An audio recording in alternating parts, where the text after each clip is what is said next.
Good evening, everyone.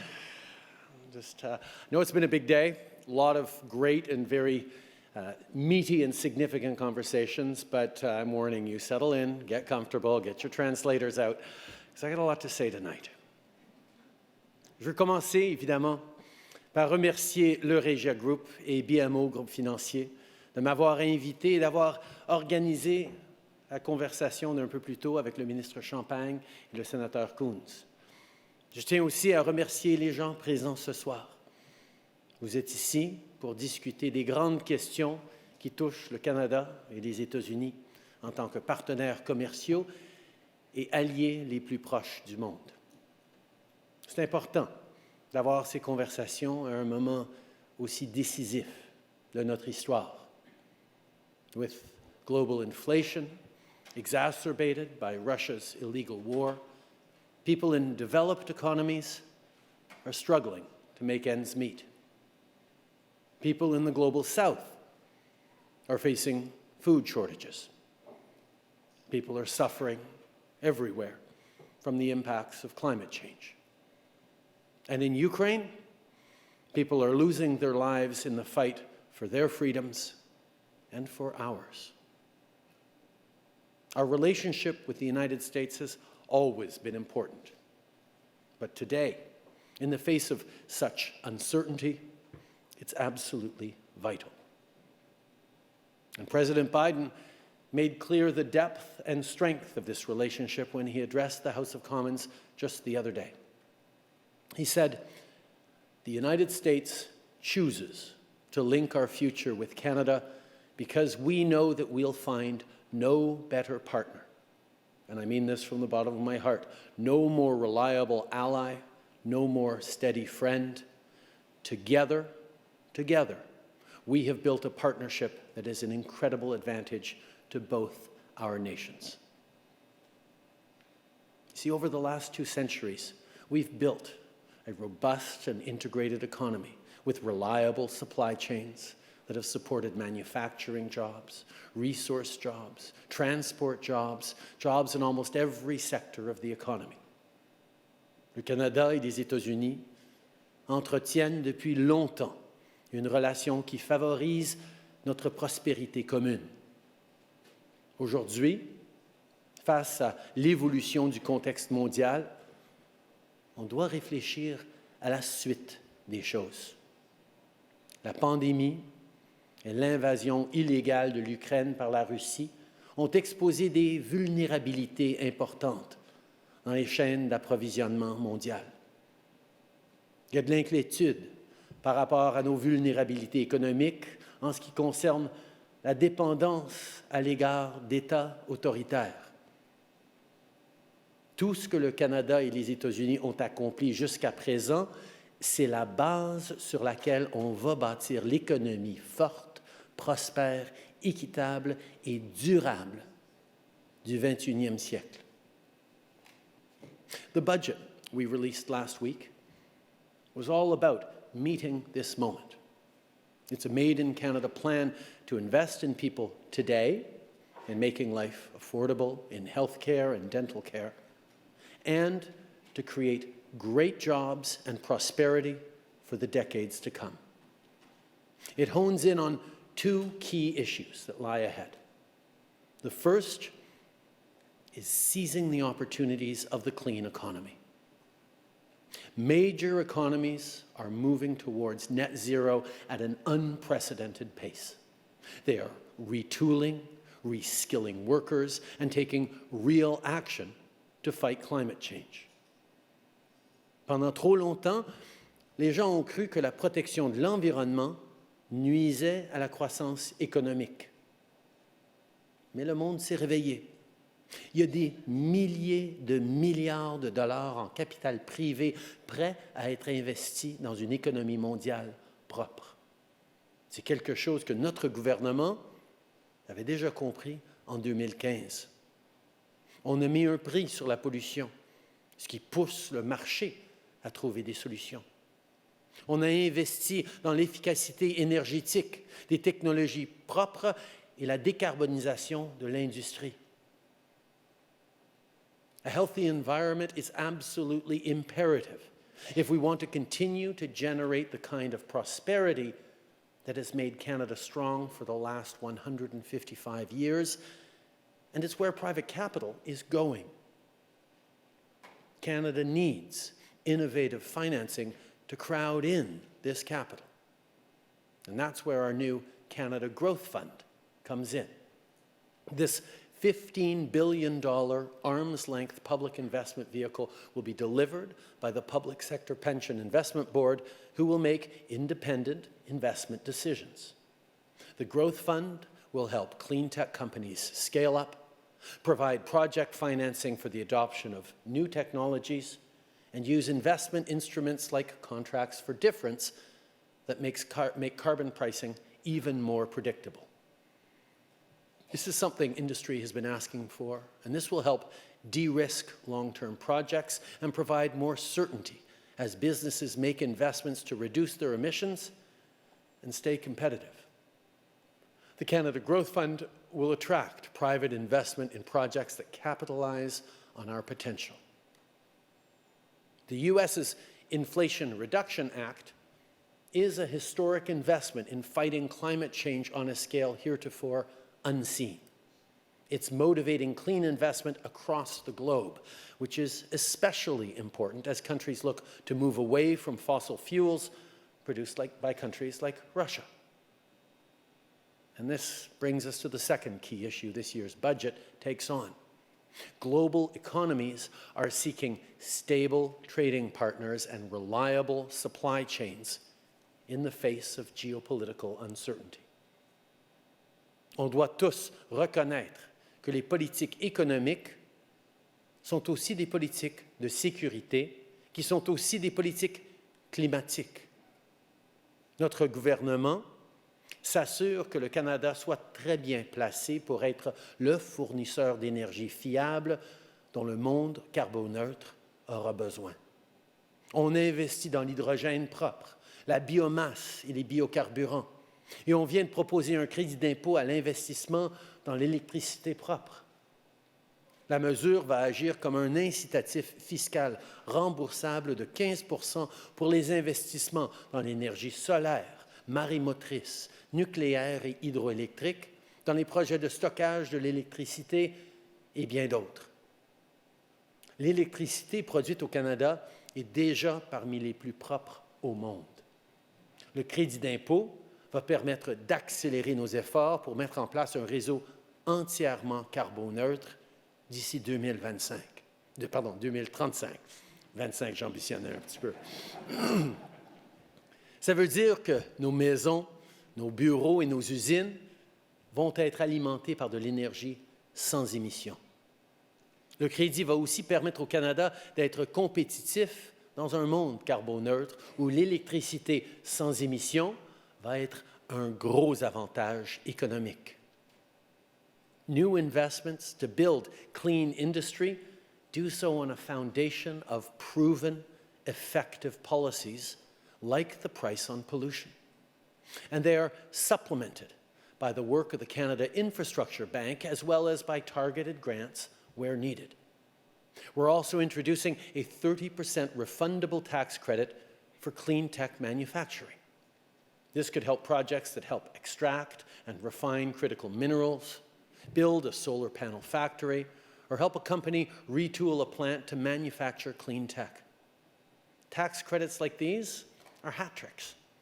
They cut pollution here at home, they boost production of clean exports that the world is looking for, and they support the jobs that grow the middle class and, by extension, our economy. Jobs in the clean economy are what this is all about. Let me give you a real-world example from just west of here, on the shores of Lake Ontario. I want you to think of the Dofasco plant in Hamilton. Those of you from around here have probably driven by it on the QEW more times than you can count. For generations, there's been a proud blue-collar tradition of steelmaking in Hamilton.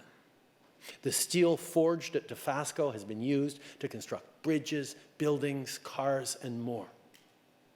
Well, our government saw the future coming and realize that the existing and heavy-emitting coal-fired technology could put the jobs and the legacy of Canadian steelmaking at risk. So 2 years ago, we launched the Net Zero Accelerator to help industries like steel decarbonize and make investments at the scale needed. In July 2021, we partnered with the parent company ArcelorMittal to invest in new electric arc technology.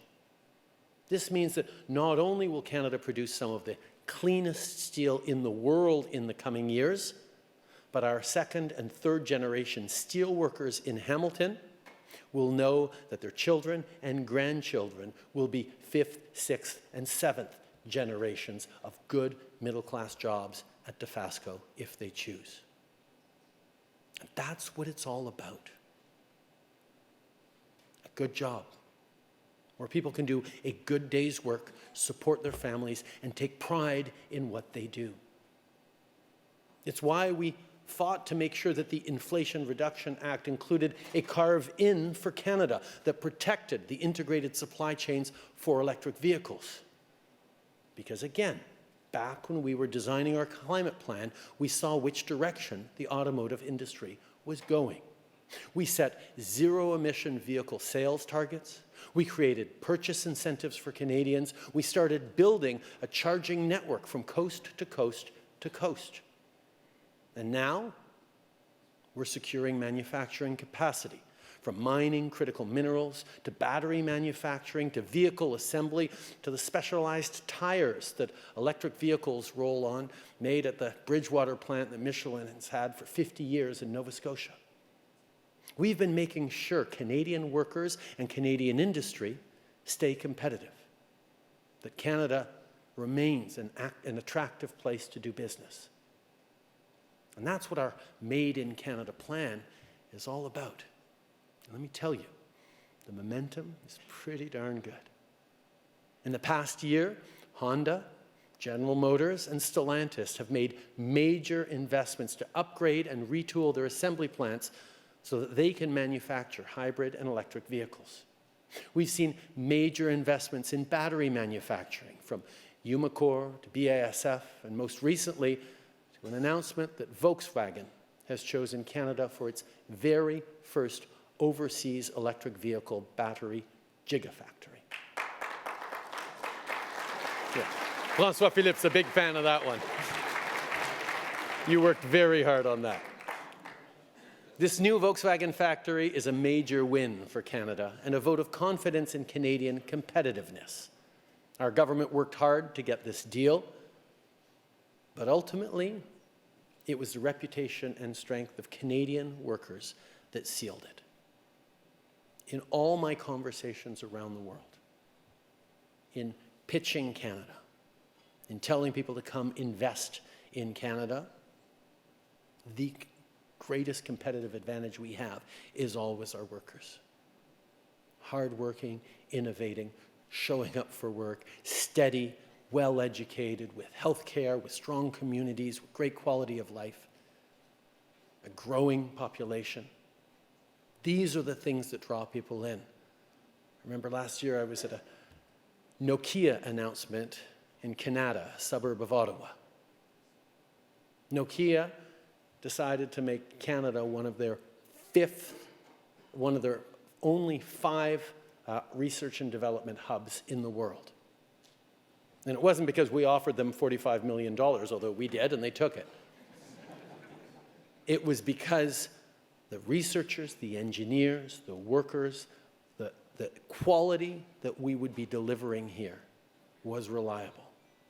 In my conversations with automakers, with global investors looking at battery plants and supply chains, is the reliability and the strength of Canadian workers that pull them in, that push them over the top.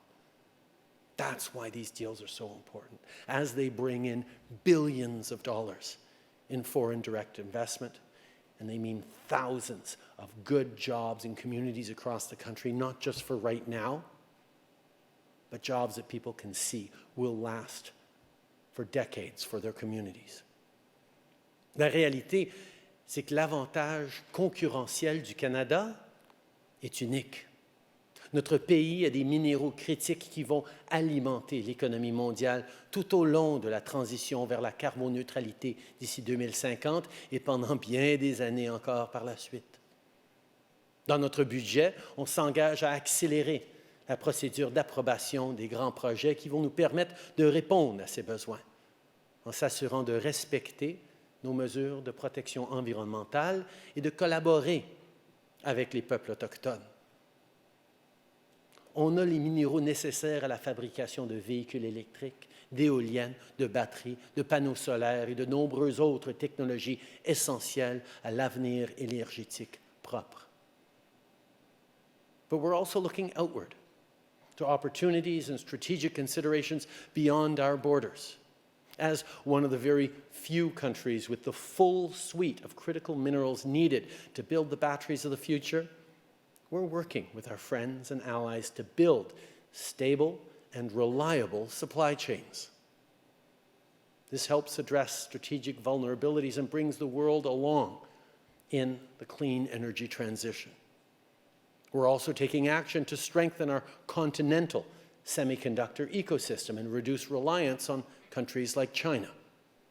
When President Biden was in town, we announced an agreement with IBM to expand domestic semiconductor research and development and packaging, including in Bromont, Quebec. This will create good jobs in Canada, boost competitiveness, and protect our economic and national security. Because in the 21st century, security policy is climate policy, is economic policy. But I want to make clear, our budget is not a defensive economic posture.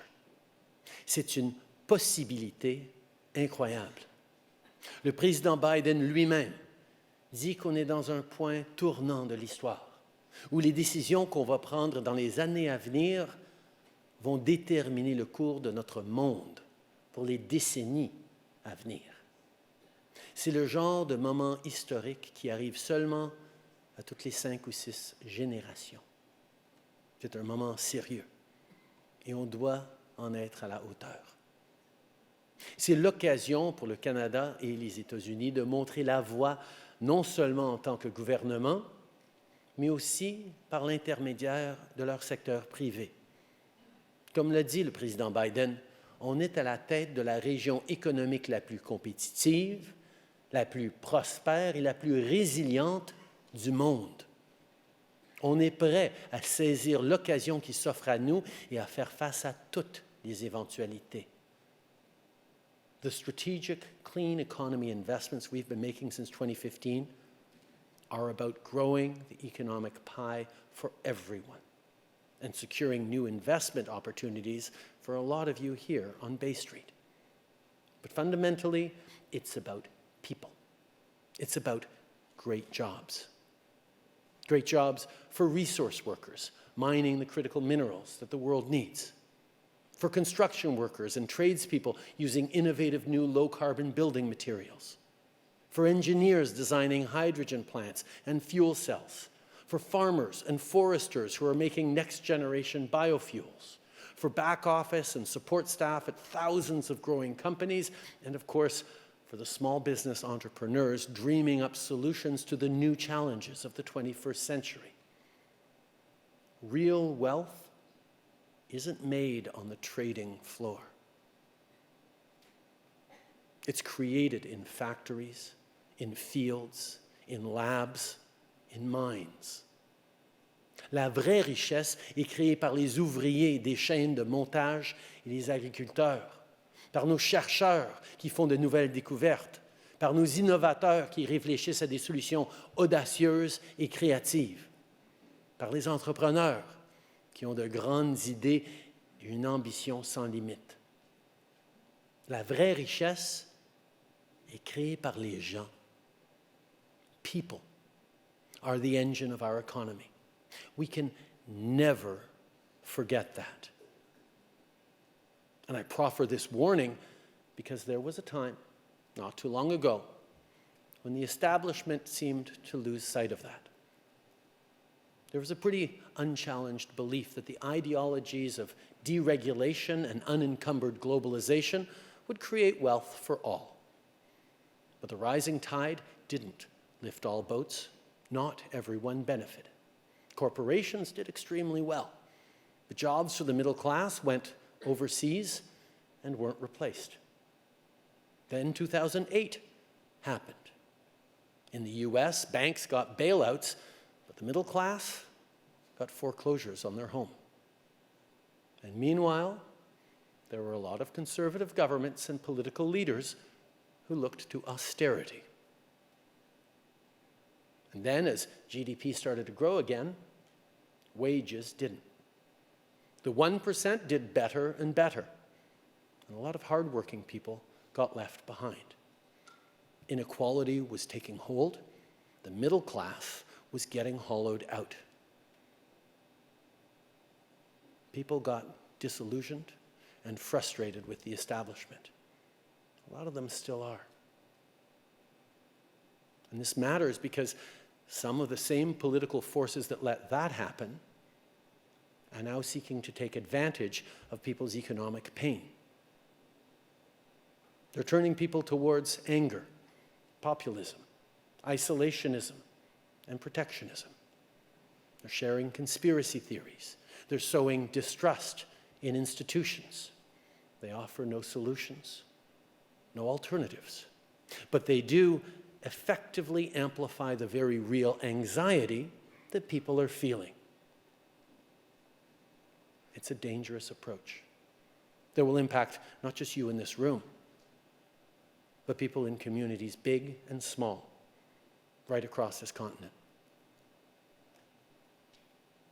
In 2015, when we came to office, our government saw these issues. And we decided to take a different approach. One that has been centered on investing in people, in the middle class, and in people working hard to join it. One that was about creating a future where people could see opportunities for themselves, their kids, and their communities. We understood that a strong middle class made the whole economy stronger. We not only had a plan to make sure more people get their fair share of the economic pie, we created the plan to grow a bigger pie. We increased immigration levels and are attracting talent from all over the world, which is helping staff our growing companies and adding more workers and businesses to our communities. We've enhanced support for low-income workers so that they stay in the workforce and build careers that help them join the middle class. We're supporting parents with affordable childcare, students with increased loans and the elimination of interest on student loans, and investing in the publicly funded universal healthcare system that Canadians are rightfully proud of. And our resilient, well-educated, healthy, and well-supported workers are one of the key reasons that so many global companies want to set up shop here in Canada. Because people are what drive the economy. Profits only come when people are doing well. Like I said, we started building this clean economy 7 years ago so we could be leaders and early adopters in clean tech and clean innovations. And today's DeFasco workers have a secure future because of it. And so will the next generation of Canadian workers in sectors right across the economy. And so many of you in the private sector have been essential partners in what we're building. And what we're building is an economy that works for all Canadians. And the results are bearing out. Since 2015, 2.7 million Canadians have been lifted out of poverty, 500,000 of them kids. Income inequality has declined by 11%. The gender wage gap is narrowing. We announced $10 a day childcare 2 years ago, a milestone that's already been reached in 6 provinces and territories with significant reductions in fees everywhere else, which means women's participation in the economy has reached an all-time high, and our economy is projected to grow by 1.2% because of it. Our broad-based support to the economy during the pandemic recession enabled a robust recovery that led Canada to have one of the strongest job recoveries in the world. Wages are going up.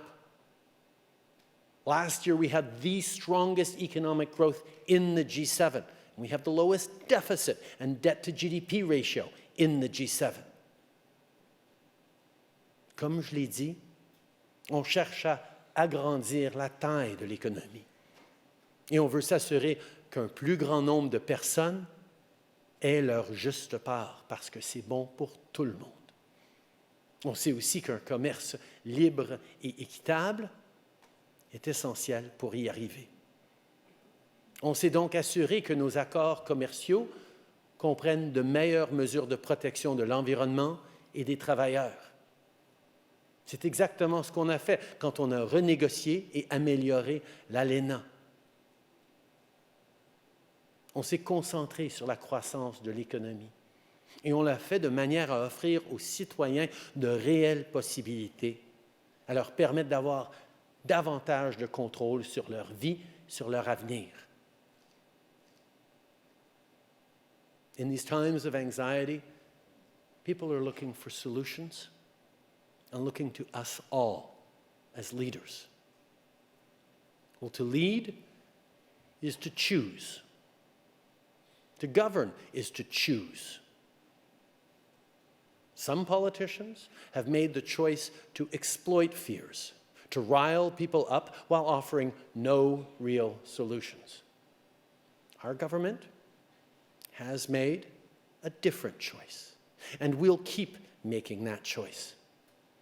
A choice to dig deeper than simplistic slogans to tackle complex problems, to think bigger than the failed trickle-down economic policies of the past, to be bold in investing in the middle class, in fighting climate change, in building a more equal and just society where we reconcile with Indigenous peoples and where everyone has a real and fair chance at success, no matter who you are, where you were born, or where you live. We'll choose the brightest possibilities of the future. We'll choose people every time. Merci beaucoup, mes amis. Merci.